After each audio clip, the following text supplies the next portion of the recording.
How to recover your Gmail account fast. Hello everyone.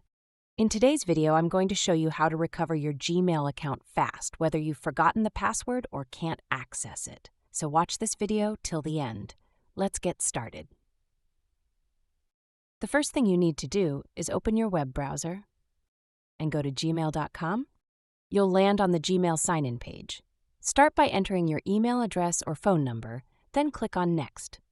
Since you forgot your password, click on Forgot Password just below the password field. Now, at this point, Google will send a notification to your phone if you've set up your device for recovery. Check your phone and tap Yes when you see the prompt. And tap on the code from the phone that is written over the Forgotten Password screen. Once that's confirmed, you'll be asked to create a new password.